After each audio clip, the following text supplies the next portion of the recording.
And we're going to look at, continue with what we're talking about with algebraic fractions here, okay? So, let's see. To begin with, I want to look at this case where sometimes you have an algebraic fraction and the numerator and denominator are showing that you're subtracting two numbers in a backwards order. So I want to show you what that means. First of all, let's start with arithmetic. This is real simple. 10 minus 5 is 5. What's 5 minus 10? It's negative 5. So what's 5 divided by negative 5? That's negative 1. So you're going to have this situation that's going to pop up quite a bit when you're doing this, okay? Here's the next one's the same thing. This is arithmetic. So 1 minus 9 is negative 8. 9 minus 1 is 8. Isn't the answer still negative 1? Okay? In fact, what we're going to look at with algebra is this kind of situation. Now, x is an unknown number, but it would not matter. The answer to this problem right here is negative 1 for the same reason. Now, one thing I want to teach you how to do is how to write this out. When you see something like that, where the only difference between top and bottom is they're subtracted backwards, you're going to get negative 1, okay? But one thing I want you to write on your notes is this. You've got to learn how to factor a negative out. So in the bottom, you want to write this down. You take a negative 1 out, and what that's going to do, it's going to make everything backwards. And let me kind of prove that to you. Okay, so I want you to notice if I do negative 1 times x minus 6, if I do a distributive property, what do I get? Negative 1 times x is negative x, right? What's negative 1 times negative 6? Plus 6. So isn't that 6 minus x? Okay, you got to be really solid with this. This shows up in algebra and higher math, you know, here and there. So then what happens is now you can cross that out. I'm going to put a 1 in front of that. You don't have to, though. So you get that. So you got a negative 1 left over, see. So when you do 1 divided by negative 1, you get negative 1. So one of the things that you want to be solid with, when you start seeing things that are backwards, and it's with subtraction, you turn them around and take a negative out of the top like that. Does that make sense to everybody that 6 minus x is the same as negative 1 times x minus 6? Tell me if that makes sense. Okay, that's critical in these problems. You got to take care of it that way. Okay, all right. So this backward substitution, it's going to basically give you, or subtraction is going to give you a negative 1. Okay, all right. So let's go on this one. Now the preferred way to do this, you can turn one of them around. Don't turn both of them around, because then you're defeating the purpose of what I'm teaching you. So what I usually like to have is the variable first, and then, you know, minus some number, just whatever that number is. So I'm going to leave the m minus 4 alone, and just for emphasis, I'm going to put a 1 there. So I'm not changing it. Okay, what I'm going to do on the top, though, is I'm going to change it around, and when you do that, what do you have to put in front? Negative 1. That's the whole key. Does everybody understand that? Okay, you have to convince yourself of why that works. See, negative 1 times m is negative m. Negative 1 times negative 4 is 4. I didn't change the problem. I just rewrote it. Now, that cancels out. So what's the answer? Negative 1, exactly. Like I told you. Okay? So you're going to get that. So when you turn one of them around and factor the negative out, we call that factoring a negative out. Okay? All right, so let's go to the next one here. Okay, first of all, if you look at just the numerator, does the numerator have a common factor? Is there something we can take out? There's an m, right? So you have an m to the second and an m to the first. We've been doing this for a while now. So you want to take an m out of that, and then m times m is m to the second, and then m times 25 would give that. So that's how the factoring goes in the numerator, right? Okay. Now, notice that the denominator is a backwards thing right there. So what I'm going to do is I'm going to switch the second one backwards, and I want to get you in the habit of doing that. And I'm going to leave the numerator alone, so what I'm going to have you do is take the bottom and change it backwards, but what do you have to put in front? That's the whole key. Negative 1. Okay, if you forget to do that, you're changing the problem. Okay, now the m minus 25's cancel out, so what you're left with is m over negative 1. Well, what's the answer? Negative m. Okay, you're taking a number divided by negative 1. Anytime you take a number divided by negative 1, it just changes the sign, so that would be negative m. Okay, that's one way to do that. Yes? Can you do it like negative m parentheses 25 and negative m, and then just keep the bottom, the denominator? Yes. Yeah, you can see one thing you can do is you could change that one around if you wanted to. So like if you change this one around and left that one, you would have negative m and then 25 minus m. It's your call on which one that you turn around. I don't care. Probably the preferred way to do that is to have the variable then the number. But your way's fine. That works out. You get the same answer anyway. Okay, so let's go to the next one here. Okay, so I want you to look at the numerator. Does that have a common factor? Yeah, what is it? 2. How about the denominator? Does that have a common factor? 7. Take it out. So let's start that way. Before we start turning things backwards, let's see what we have. So you'd have 2 times k minus 2. So that distributes. 2k minus 4 if you check it. Take a 7 out of the bottom. So 7 times 2 is 14. And 7 times k is that. Okay, you see what we're encountering here then? So turn one of them around. Who cares which one you turn around? It doesn't make any difference. I usually turn that one around, so it says k minus 2. All right, so here's what I do. I'm going to leave the numerator alone. Okay, now I'm going to bring down the 7. Now, what do I need to put in front of that 7? A negative, right? You have to put a negative. You turn it around, so that has to have a negative in front of it like that. Okay, and if you're still not understanding why this works, it's real easy to see if you check your answer. See, that would be negative 7k, and then negative 7 times 2 is plus 14. Well, that's what we started with, see? Okay, so that's why. We're just trying to keep from changing it. So what's the answer to this problem, you think? Negative 2 sevenths. We just end up with a negative answer. You start with 2 sevenths, but changing that one thing around introduces that negative and gives you 2 sevenths. Okay, does everybody see what I'm doing? Okay, yeah? Yes or no? Oh, I got to have a negative. Yeah, I got to have the negative somewhere. It doesn't really matter where you have the negative, because you do have that leftover negative. So you could write it as negative 2 sevenths in the top, or you could just put it right in front of the fraction bar. It doesn't matter. It's a negative answer, okay? Okay, so let's see. I'll let you guys do a few problems. Not seeing the factoring. Okay, so let's just see if you got the right stuff on here then. So again, I'm going to take a 6 out of the top.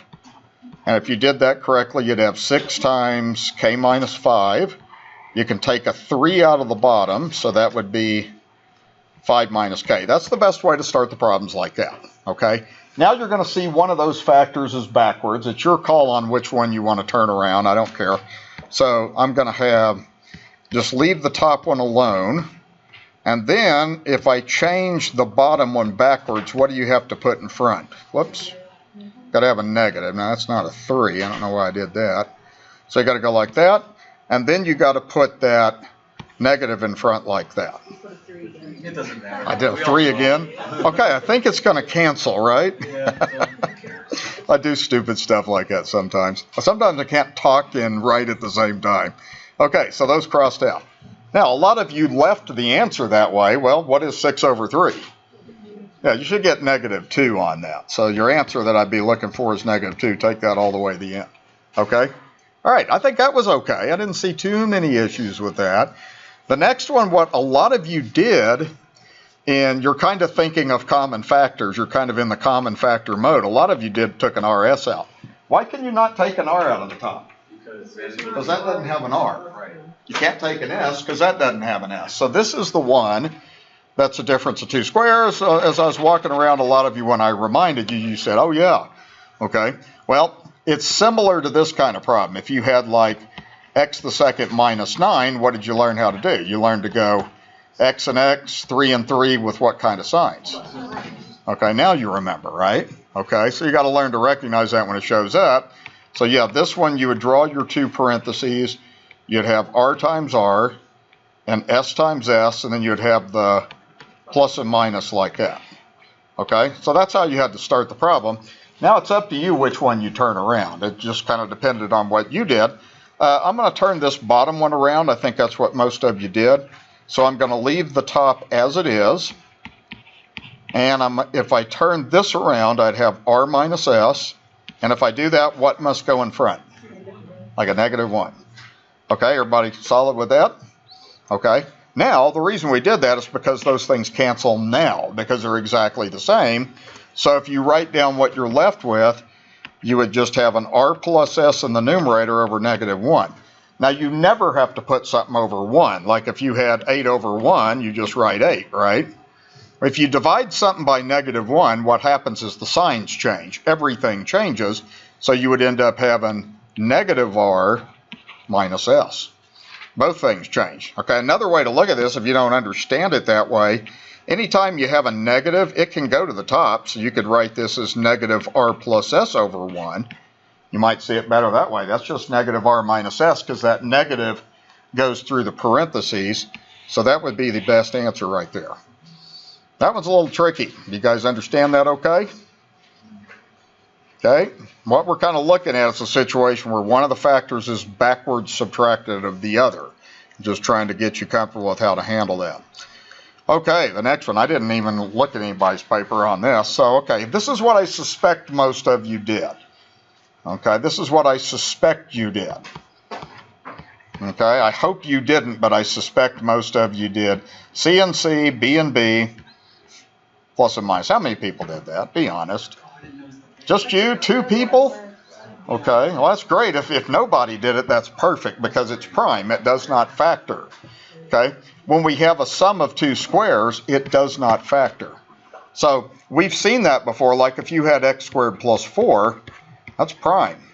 Don't confuse that with the difference of 2 squares. So the numerator does not factor. So actually, since it doesn't factor, and you can't factor the denominator, the answer is the problem itself. So it's prime. Well, it's just that it's not really, the numerator is prime, but the answer to the problem we're doing is you can't do a thing with it. Okay? There's nothing you can do. Okay? If that was a minus sign, yeah, then you could finish it up, but you can't do anything with that. I just kind of threw that at you because I want you to be aware of that when that happens. Now, here's another thing I see students do on this problem all the time, and this is wrong. So I'm curious if anybody did this. Okay, so I see students a lot of times go, well, one of the C's crosses out, one of the B's crosses out. Did anybody do that? You can be honest, maybe. Okay, that's good. If nobody did that, I'm proud of you. So that's a big mistake if you do that. The idea that I'm trying to teach you with this problem is if something doesn't factor, then there's not a thing you can do with the problem. Okay, if it factors, then you can cancel out common factors. But if no factoring goes on, there's not a thing you can do. So the answer is the problem itself. Okay, does that make any sense? Okay, remember, sum of 2 squares never factors. You got to pay attention to that when that shows up because it'll show up some. Okay, so let's go down to these problems. And again, we're just looking at different types of factoring. So let's look at the numerator. Here's the clue. It has 4 terms. Does that tell you anything? What did you learn how to factor by grouping, right? So we're going to do factor by grouping. So you got to learn how to recognize which kind of factoring problem applies, okay? So step 1 is go ahead and just put parentheses around the first pair and put parentheses around the last pair like that. And then, how about the denominator? How do you factor 2x plus 2? You take a 2 out, good. So you want to go ahead and take a 2 out of the bottom, so you'd have x plus 1, okay? Now, remember when you do factor by grouping, we've done this before, it shows up, it doesn't show up that often, but it shows up some. What do you do in this parenthesis right here? What's its common factor? T. How about over here? 8. So you want to take a t out of that, you want to take an 8 out of that, you want to make sure you have that down. Okay, so let's take a t out of the first parenthesis, then that would leave t times x is tx. What goes after the x? Plus 1. Good, plus 1. Because t times 1 is t. See, if you do factoring, check it real quick in your head. Okay, now take the 8 out of the top. What's left in its parenthesis? X plus 1. Okay, now do not start going through and canceling out. What I see students do a lot on this problem is going through and canceling out one of those things, or sometimes even both of those things. That's incorrect mathematically. What you have to do is you have to complete the factor by grouping. See, x plus 1 is a common factor. So when you pull that out, you would have x plus 1 Now, can you tell me what would go in the other parenthesis? C plus 8. Remember that? We haven't done factor by grouping in a while, but we've certainly looked at it. So you have that. Okay, now we have the 2 times x plus 1. Now what happens? Now you can cancel. You can't cancel until now because you got to get everything completely factored, and then you can do this. See, that thing right there is really a fancy 1. That's all that is. You're removing a 1, so whatever you're left with is the answer. It looks like you're going to have t plus 8 over 2. That's it. You can't go any further. You can't cross out the 8 and 2 because there's a plus sign in front of it. So that's it. Okay? You guys follow that okay? Okay? Because see, when you start kind of working with homework and stuff on this section and the next section, you're going to find out if your factoring is solid or if it's all mixed up. Okay? Your job is to try to figure out which type of factoring problem is which. Okay, so let's look at the next one. And let's focus just on the numerator. Do you know what kind of factoring problem that is? That's a sum of 2 cubes, right? Okay. The formula we learned for the sum of 2 cubes is a plus b times a squared minus ab plus b squared. That's kind of helpful to know that when that shows up. You can look it up if you forget it, though. Okay, so let's see what we remember on this then, because we got to apply that formula. Okay, can you tell me what a is in this problem? Z. Not z to the third, it's z. Okay, can you tell me what b is? 4. How come? Because 4 times 4 times 4 is 64. Okay, so we got that. All right, everybody solid with that and remember that okay? Okay. Now what we're going to do is let's go ahead and just plug into the formula. Then we'll get to our regular problem here. So we have a plus b. What's that going to be? C plus 4. Good. Okay. Now, here's where students mess up all the time. You guys got to make sure you have this. What's a squared? Z squared, because it's z times z, right? Write it down if you have to. Z times z is z squared. Okay, good. Okay, what's the AB going to be? 4z. Good. And it's going to have a minus in front. So that's minus 4z. And then finally, what is the b squared going to be? 16, right? Because when you square that b, you're doing 4 times 4, so that gives 16. Okay, that's your factoring right there. Okay, so let's go back to the problem now. The numerator factors as z plus 4 times z to the second minus 4z plus 16, like that. Then we'll focus on the denominator. Now, I'll tell you what students do all the time, and it's actually a good thought. It looks like that might factor, doesn't it? But it doesn't. You're never going to find two numbers that multiply to give 16 that add up to 4. So anytime you do a sum or difference of 2 cubes, that second parenthesis is always prime. It has to be, so don't even waste your time. Okay? Now, how about the denominator? How would you factor the denominator? You'd do what? Take a z. Okay, there's a z in every position, right? So let's take a z out. And when we take that z out, all that's going to happen is those exponents are all going to go down 1 power. So you'll have z squared minus 4z plus 16. Ah, what happens? That big thing is the same, isn't it? Okay, these two things right here are the same, aren't they? So that's just kind of a fancy number 1, like that. So now we're ready to write the answer, which would be z plus 4 over z. Don't go any further. Don't cross the z's out. You can't, because there's a plus sign right there. If that was z times 4 over z, yeah, you can cross it out. But not plus minus. You can't go any further. Okay, you guys see what's going on? Yeah. Are you talking about at the very end? Okay, I took a z out. It has a common factor of z. See how there's a z in every position? A third power, second power, first power, what did you learn to do? You learned to take the lowest exponent out. So that's what I did. And I didn't go any further because it doesn't factor any further, but you have that cancellation. Okay? All right, you guys following okay? Yeah. All right, let's do a few of these for a little practice. Do the next two. And I'll go ahead and write the formula on this one. What is the numerator on number 22? That's the difference of 2 cubes. Okay, I'll go ahead and write the formula for you, and you do the rest. So the formula for a difference of 2 cubes is a minus b times a squared plus ab plus b to the second. Okay, so you're going to need to factor the numerator, see if you can factor the denominator, and then the problem 23 is factor by grouping. So you're going to use grouping on the next one. Okay.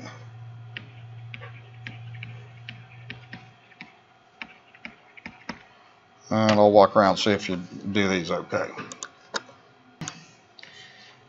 So in this particular problem, let's see, a is going to be x, and b is going to be 4, very similar to the last problem. So in your numerator, when you have a minus b, what's a minus b? That's x minus 4.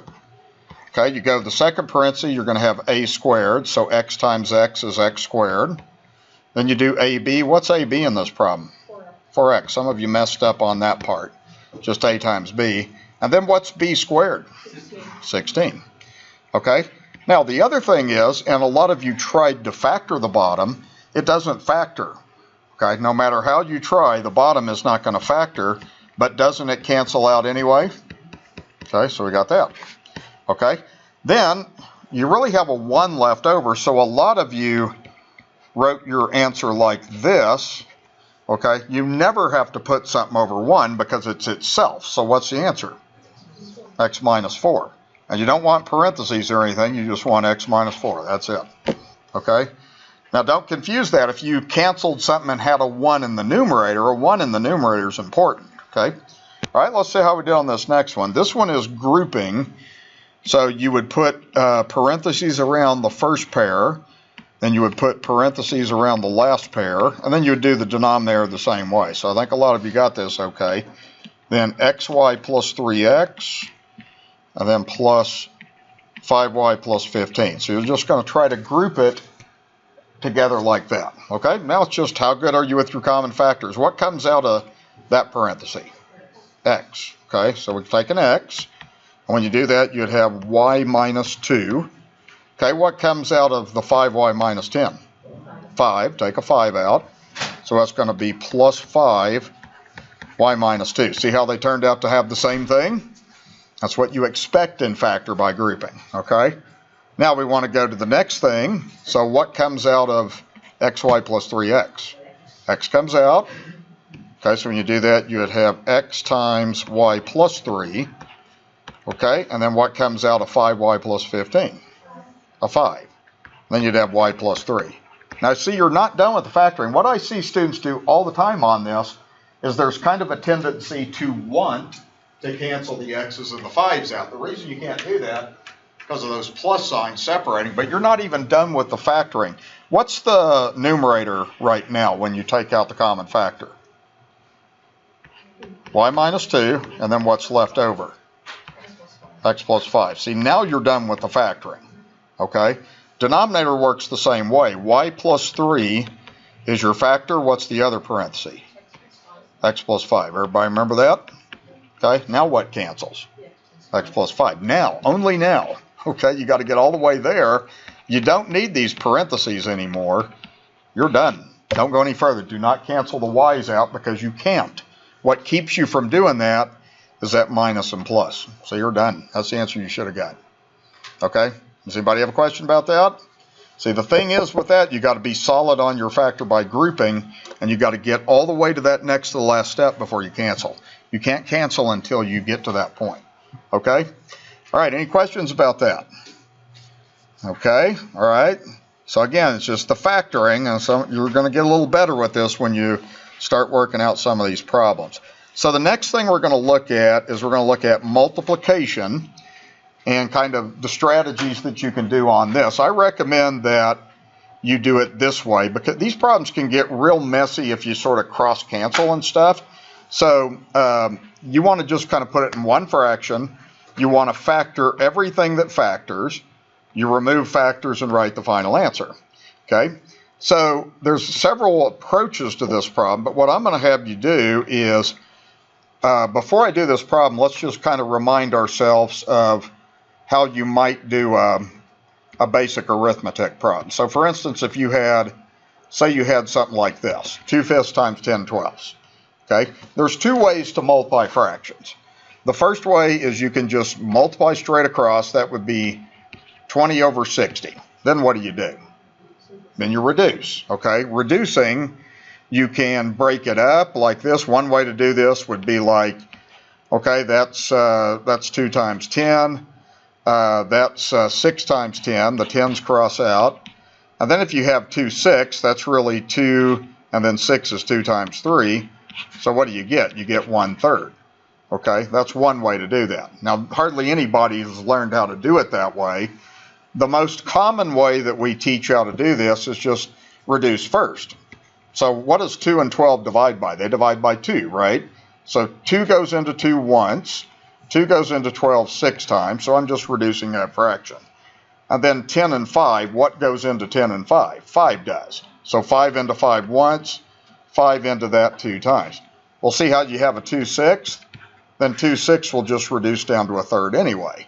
So when you learn how to do arithmetic problems, you have two things. You got to multiply it straight across, put it all together, and then reduce. You can either reduce at the beginning or you can reduce at the end. It doesn't make any difference. So when we're doing algebraic fractions, we essentially do the same thing. So what I'm going to do is I usually just have students just put everything in one fraction. Okay, I'm not even going to multiply it out. You can multiply all that. You can multiply 3 times 20 out if you want to. But what we're going to do is we're going to reduce anyway. So one way that you can do this is you can do this in your head. Now I'm going to go ahead and have you write down something just on this one. So I'm going to write that x squared as x times x. And that 20, I'm going to have you write that as like 4 times 5. Okay, then the denominator, I'm going to leave the 5 alone. That's prime. And then the x is x times x times x. And you do not have to do the problem this way, but that's how you factor that. Now, you could also take the 4 into 2 times 2 if you wanted to, but you don't have to. So what do you see that cancels out? What's exactly the same? 2 x's. 2 of the x's are the same, right? So 2 of those cross out. What else? 5. Okay, and then whatever we're left with is going to be the answer of the problem. Okay, so we have a 3 times 4 and we have an x. So what's the answer? 12 over x. So that would be one approach to doing the problem, is to do it that way. If you have exponents, you can write them out that way if you want to. So you could do the problem that way, or you can do the problem this way. Okay, so it's your call. So I'm just going to go back to this step right here and show you the other way you could have done this. Okay, so 20 over 5, 20 divided by 5 is 4, right? So you can cross that out. Now look at your x's. Which part of the fraction has more x's anyway, top or bottom? The bottom. So actually, those are going to cancel out, leaving you what in the bottom? Just an x, okay? You have 2 x's there, you have 3 there, so 2 cancel, you have 1 more in the bottom, so you could also just process it in your head like that if you want to. I don't care. So then you would have 3 times 4 is 12, and then you would have an x left over like that. So after you've done the cancellation, you got the same thing. So those are 2 approaches to the same problem, but ultimately you're multiplying straight across and reducing. You either reduce in the beginning or you reduce at the end. It's your call. Does that make sense? Okay. All right.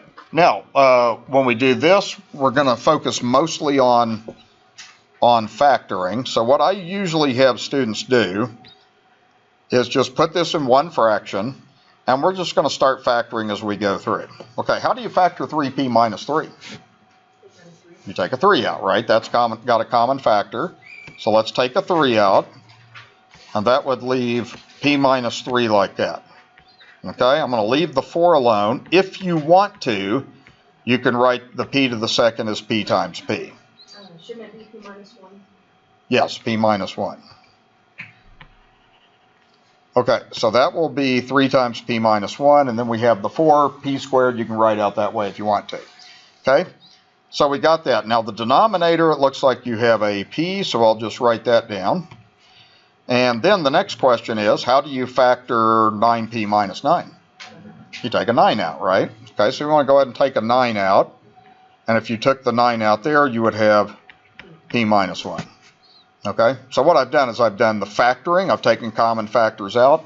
Now we need to identify what cancels. So what do you see that cancels? The whole thing, p minus 1, definitely cancels, so that's gone. What else? One of the p's, just one though, so it doesn't matter which, so we got that. Okay, anything else? How about 3 and 9? Can you do anything with 3/9? You can reduce 3/9, right? Okay, so you could go ahead and reduce that 3/9 if you want to. They divide by 3. So 3 divided by 3 is 1, and then 9 divided by 3 is 3. Okay, as long as you can keep track of everything, you can do it this way if you want to. So it looks like what I'm left with in the numerator is I've got a 1, I've got a 4, and I got a p. So what is that? 4p, right? How about the denominator? What's left over in the denominator? Just a 3. Okay, so it kind of gets a little messy when you do it this way, but now you can write the answer. We have a 4p over 3, so that's your answer to your problem. Okay, like that. Okay, so you're basically going to put it in one fraction and cancel anything it cancels after you've done your factoring. Okay, does that make any sense? Okay, let's try maybe just 2 of these and kind of see how you do on these 2. I think you got to watch out for that 28. I think it's going to have kind of a backwards subtraction in it, so let's work on that for a few minutes and see how well this works.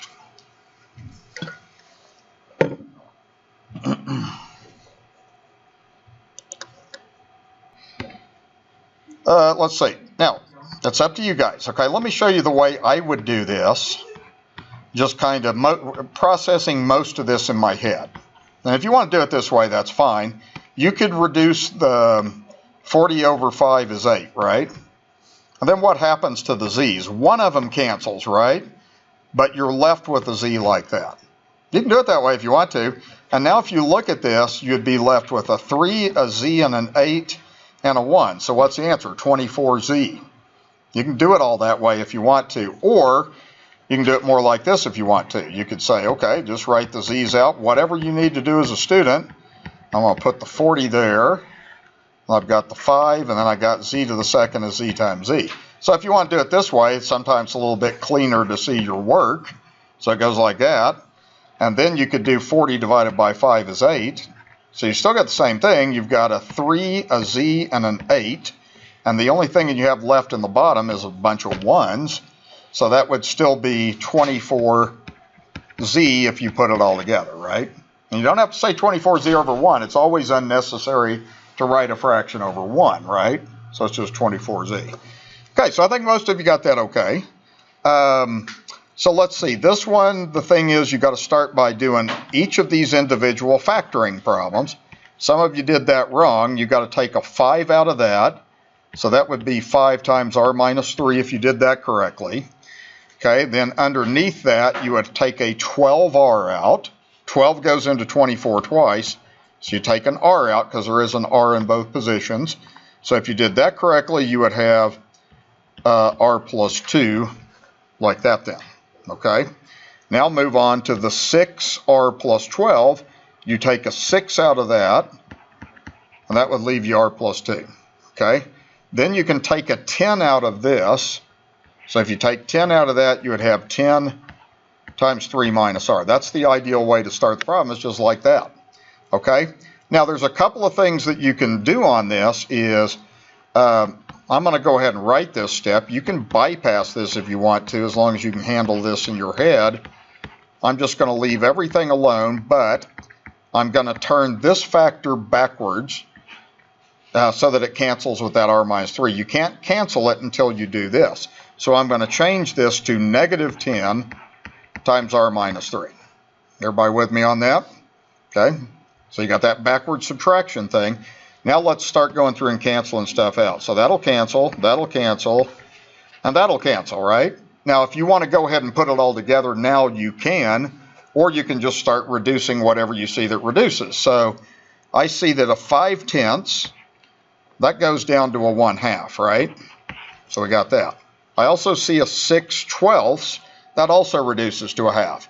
So 6 divided by 6 is 1, 6 divided by 12 is 2, like that. Okay, now I usually tell students, you're going to do it this way, whatever's left you should circle so it jumps out at you. You have to have a strategy, and if I highlight stuff, well, what's left in the numerator? Just a 1. In the denominator, what do we have? A 2, an r, and a negative 2. So what is that going to be? Okay, I have 1 in the top, and you have negative 4, or like that. I would take that answer. Okay, that's fine. Okay, you just do 2 times 2 is 4. The preferred way to write this is, since you have a negative answer, would just be either to put the negative in the numerator or to put it directly in front of the fraction bar. Those are the 2 preferred ways, like that. So see, after you did your factoring, you had that backwards thing. That's what created that negative 10. That's why you got a negative answer out of that then. Okay, that's a pretty tricky problem. Do you guys have any question about that?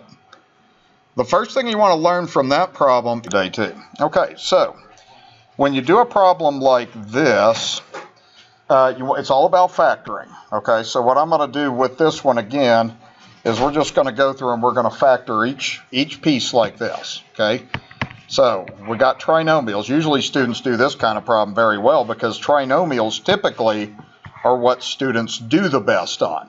So we're going to factor each one of these things carefully. And let's see, the first one, we got a trinomial. Tell me, what are 2 numbers that multiply to give 18 that add up to 9? 6 and 3.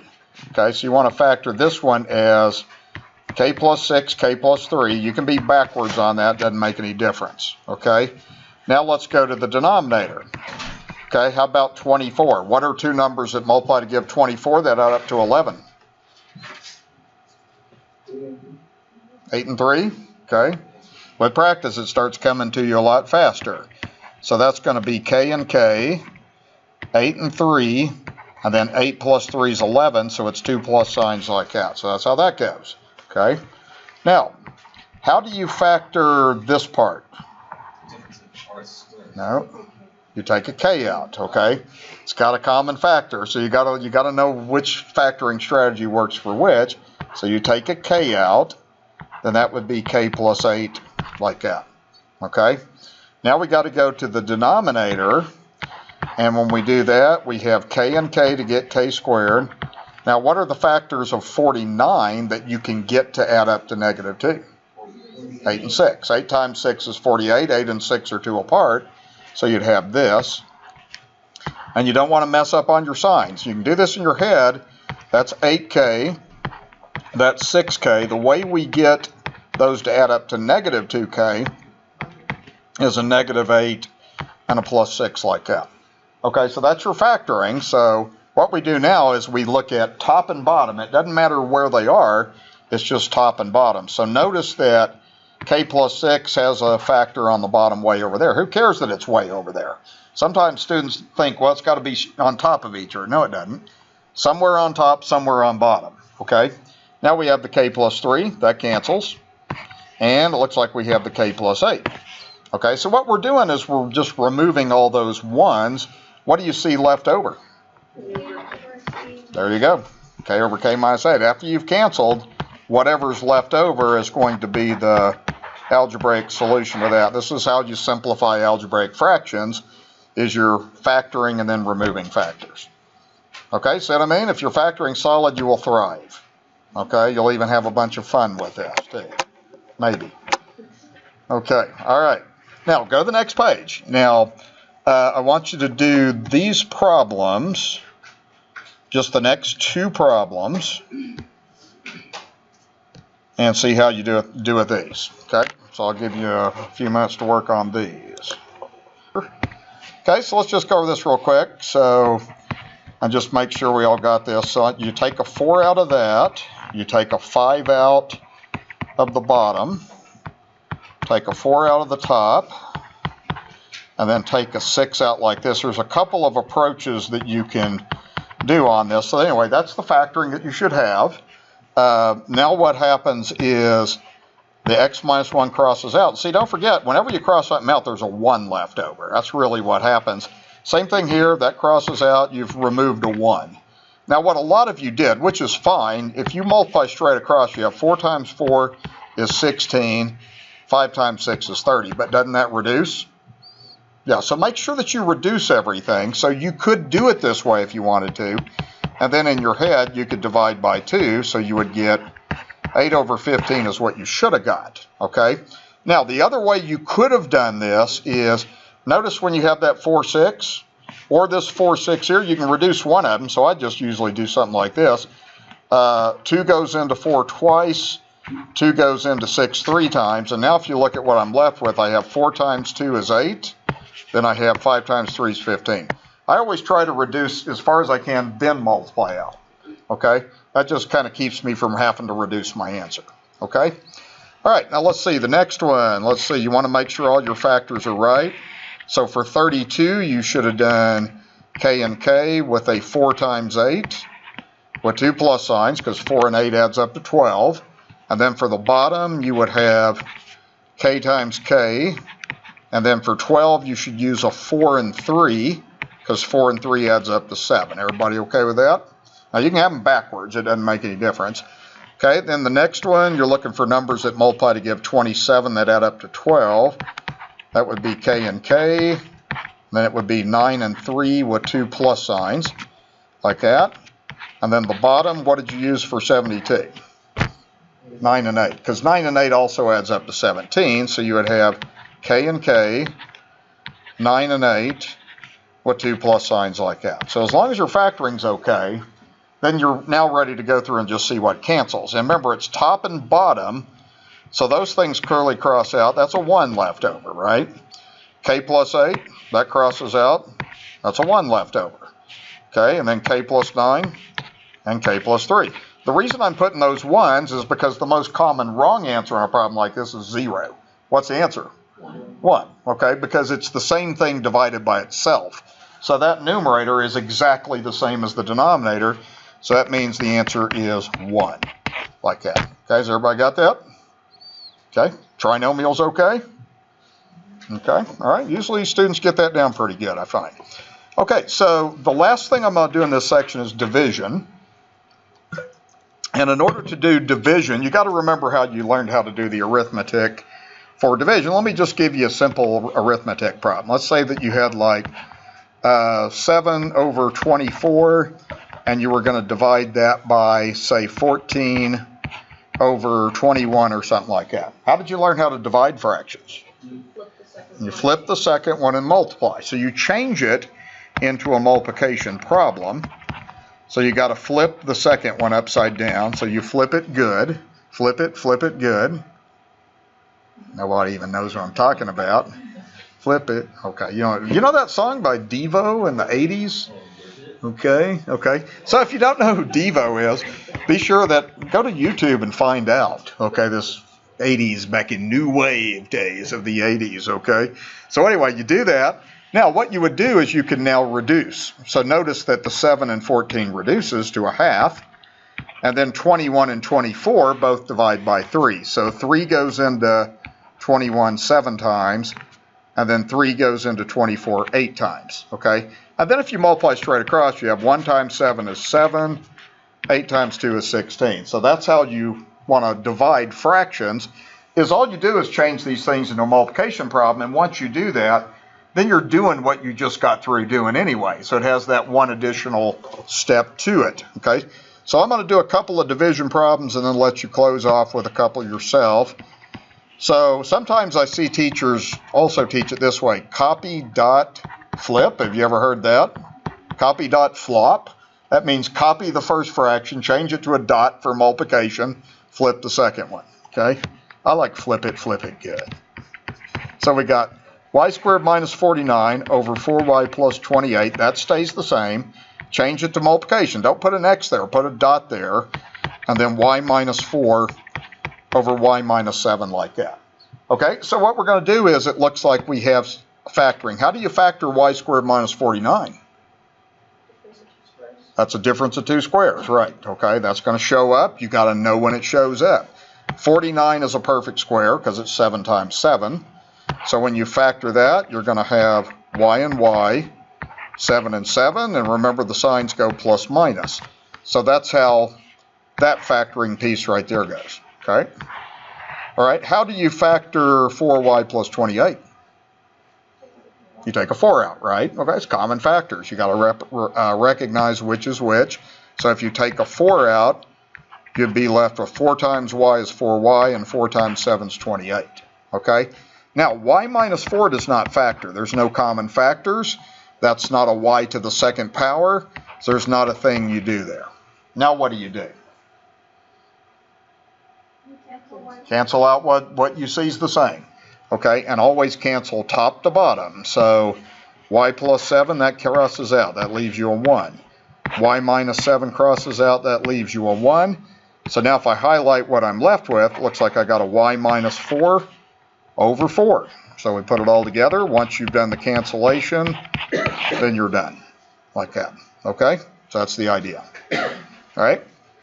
So now, what I'm going to do on this 34, if you want to save a step, you can do it this way. I don't mind you doing it this way. You know that you're going to change that to multiplication.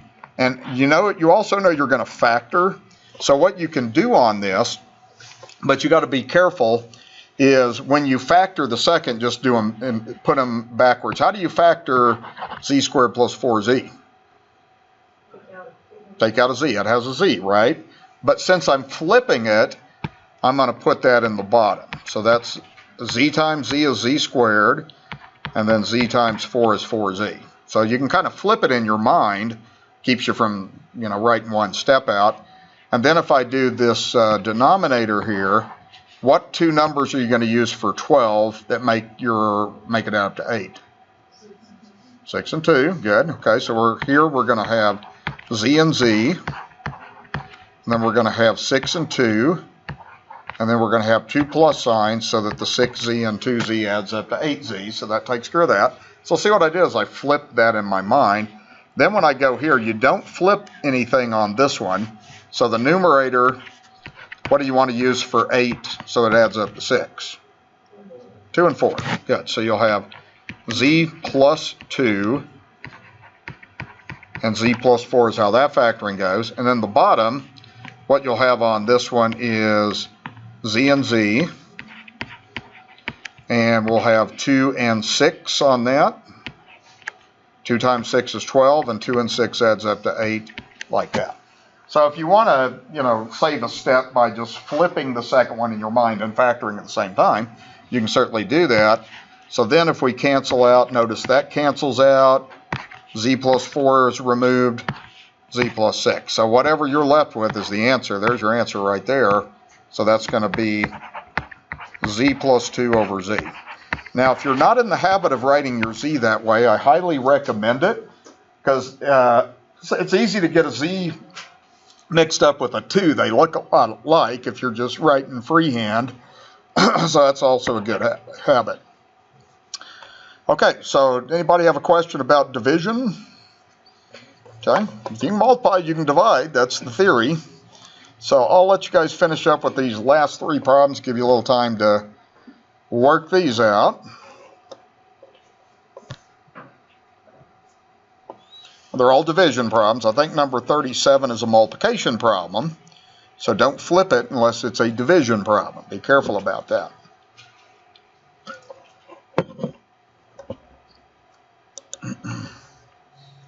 Since we already did 37. Okay, so basically, now you can go ahead and start factoring. So what I'm going to do, I'm just going to show that you're multiplying by the reciprocal. Okay, and you just want to make sure that you have all your factoring correct on this. So let's see, this trinomial here, you would have x and x. To get x squared for 35, you should use 7 and 5, and then 2 plus signs. So that's how that piece factors. Then you have over x plus 7, so that's done.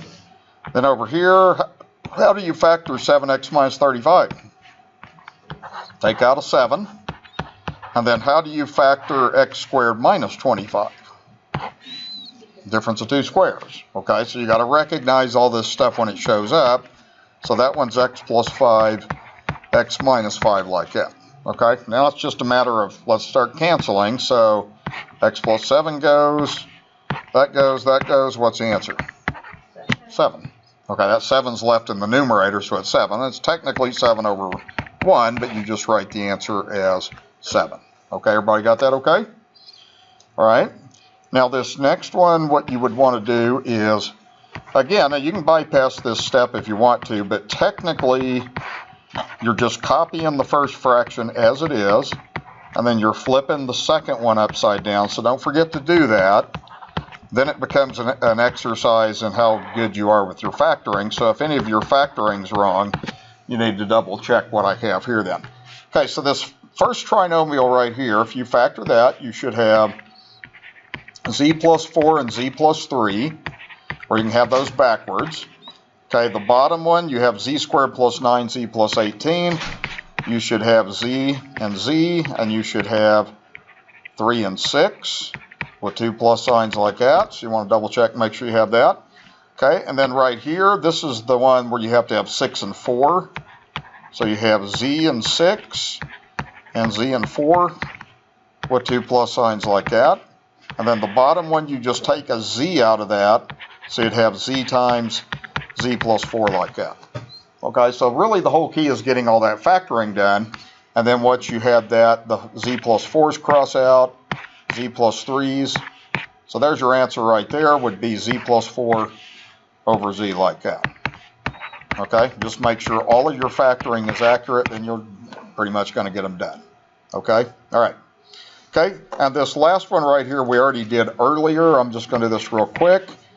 That factors is 5 times r minus 3. You take a 12r out of this. So that would be r plus 2. You don't flip it. Why do you not flip it? Because it's a multiplication problem, so pay attention to that and be aware of that. Take a 6 out. You would have that as an r plus 2. Now see, this thing right here, you take a 10 out, and then you would have 3 minus r. But then we flip that around. So if you flip that around, when you're doing your homework, you can do this if you want to.